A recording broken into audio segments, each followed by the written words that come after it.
we have the famous verse 3, the blessing that is given for those who read aloud and those who hear it.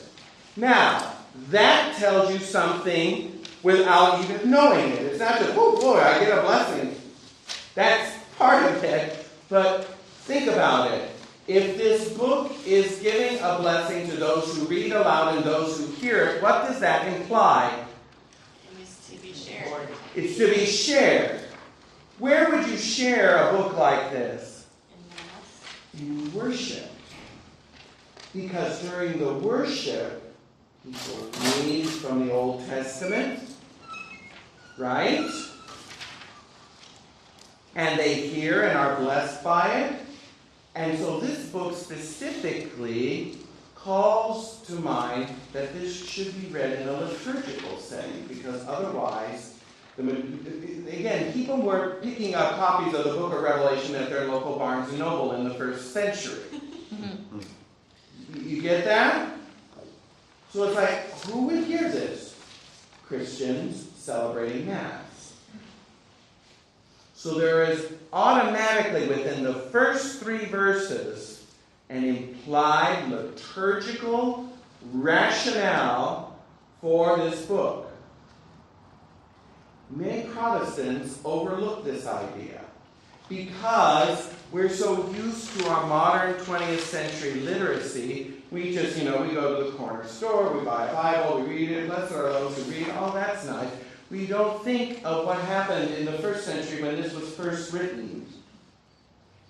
A, not everyone was literate, and B, where would you read anything like this?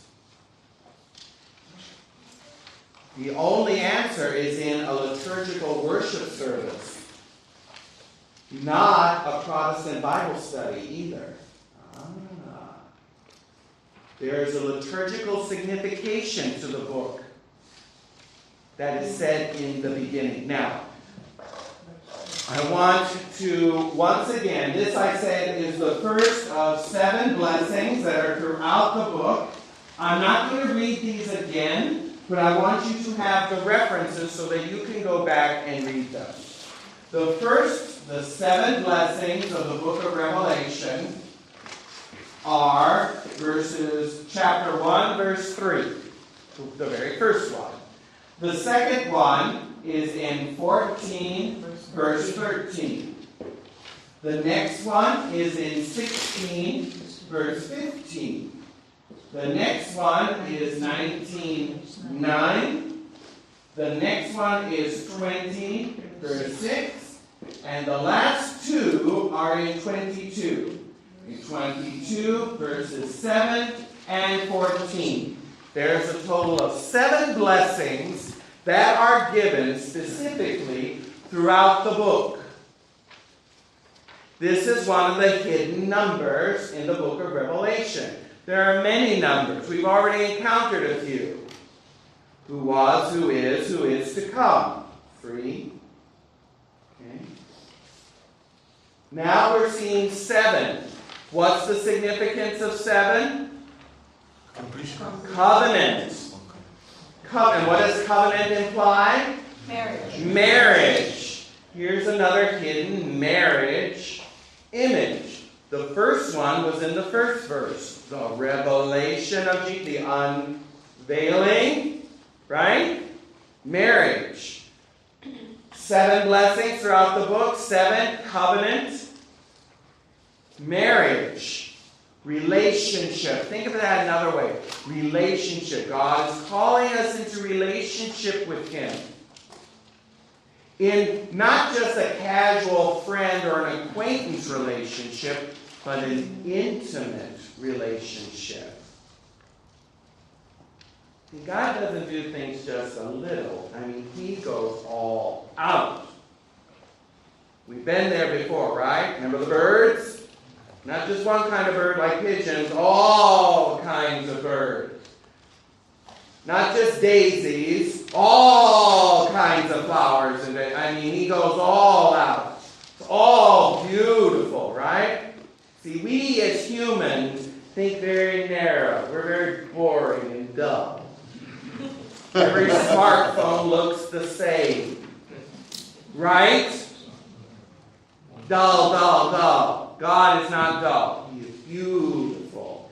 And he goes over the top. He doesn't want just a casual relationship. He wants an intimate, like a lover relationship with you.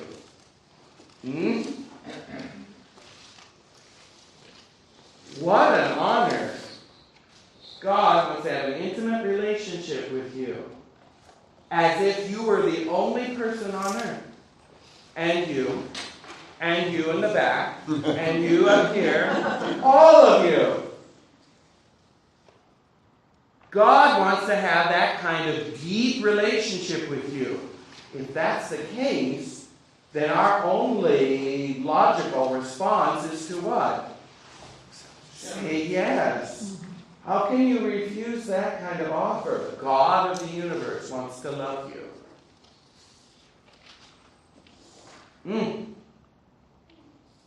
And what do we want instead? Power, money, fame, our own little fiefdom of pleasures and pride. Are you kidding? See, we're so blind. We live in such a dark world. We think that we want to be like the Kardashians. Right? Yeah, really. But why is that such a popular show? Well, they're rich and famous and beautiful and this and that, and they hobnob with stars and other celebrities and blah, blah, blah, blah, blah, blah, blah, blah, blah. Why does anyone care? I have said it in my word. Why does anyone care?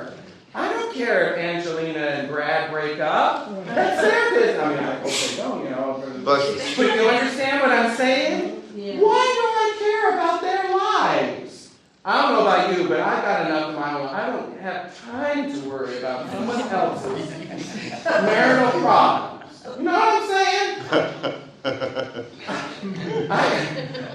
Maybe you have more, and I don't have the time. That's why I consolidate. I don't have the time.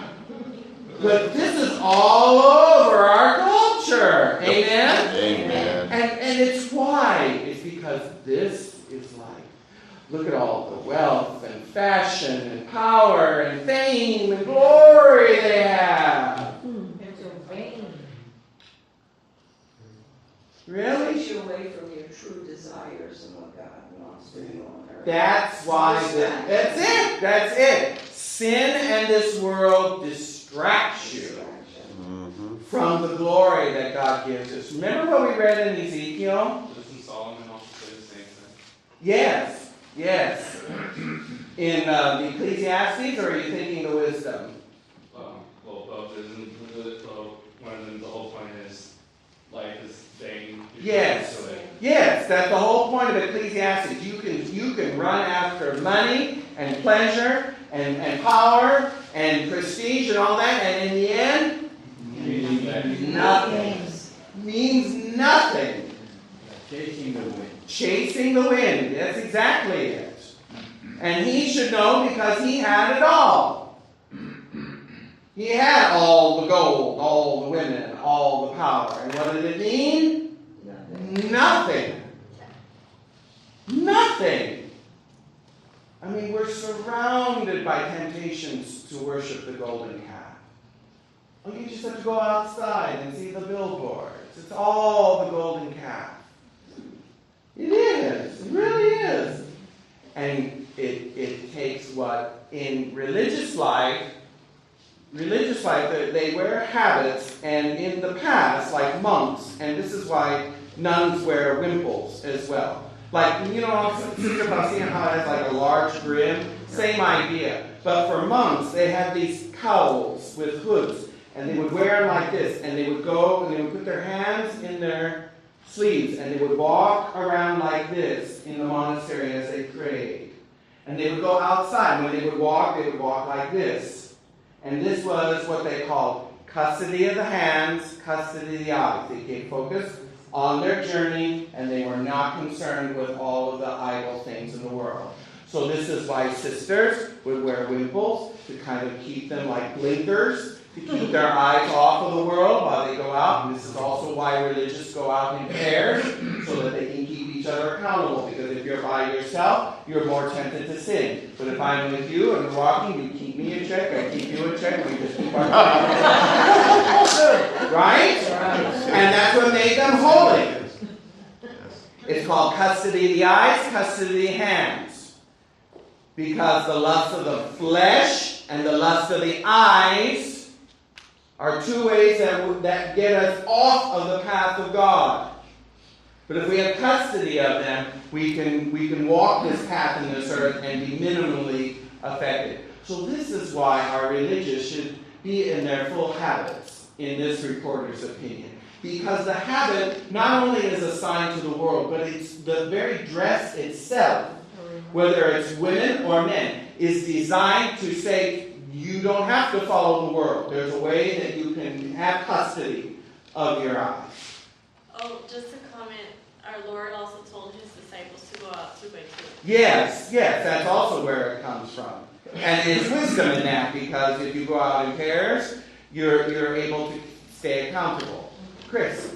Oh, I just was, as you were saying about custody of the eye and how our priests and monks, I was wondering, maybe there could be research on what's happening with electronics now, that you can actually, you have to have a heavy self-control. Yes. Because whatever you want to see that is awful and good is in the palms of your hand. Oh, In the yes. palm of your room.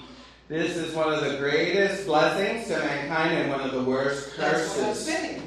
So, I can look up prayers of the church on here, and I can look up some of the god-awfulest pornography on that is on the planet. I hope they're coping. You know? And nowadays, children can have access to all of that. That's the frightening thing. And the devil knows it, and he's doing everything he can to pervert them at an earlier and earlier age. So as much good as there is on here, I'm not saying there's good, not good, but there's also potential evil if we're not training up a child in the way he should go. The second look is the killer. The killer is the second look. I can look first time, but if I look second time, same thing, then I know what I'm looking Then at. you're deliberate. Yeah. That's true.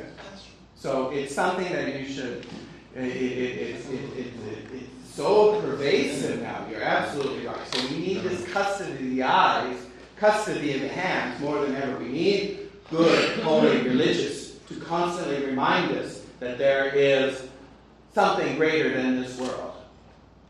Something greater than this world, and they answer the call to that.